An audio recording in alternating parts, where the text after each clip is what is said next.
একটি জারে তামাক ও পান মশলা এবং অন্যটিতে শুধু জল নেওয়া হলো। দুটির মধ্যেই লোহার পাত শীট রাখা হবে। দেখা যাক কোনটি দ্রুত নষ্ট হয়। দ্বিতীয় জারে আমরা জলের মধ্যে ভরে ভরে পান মশলা ও তামাক দিয়ে দিলাম। মানুষ সাধারণত এই দুটো মিশিয়েই খায়। এখন তামাক এবং পান মশলা জলের সাথে এবং থুতুর সাথে মিশে অম্লীয় অ্যাসিডিক হয়ে যায়। তাই এতে লোহার ক্ষয় কোরোশন দ্রুত হওয়া উচিত। আমরা এটিকে তামাকের প্যাকেটের সাথে রেখে দেব। 1 ঘন্টা পর তামাকের দ্রবণটি একেবারে কালো হয়ে গেল এবং জলেরটিতে হালকা হালকা ক্ষয় দেখা যেতে শুরু করল।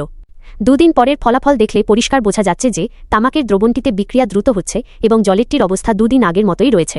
1 মাস পরের ফলাফল দেখে আমি হতবাক হয়ে গেলাম। এখানে অল্প স্বল্প ক্ষয় হয়েছিল, যা প্রত্যাশিত ছিল, কারণ জল ছিল, অক্সিজেন ছিল। কিন্তু আপনি এই পাতের অবস্থা দেখতে পারেন।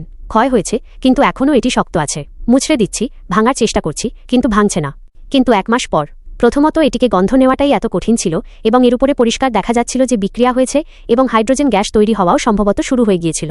কিন্তু এই লোহার পাতটির অবস্থা যদি দেখেন, তবে এতে ছিদ্র, গর্ত হয়ে গেছে।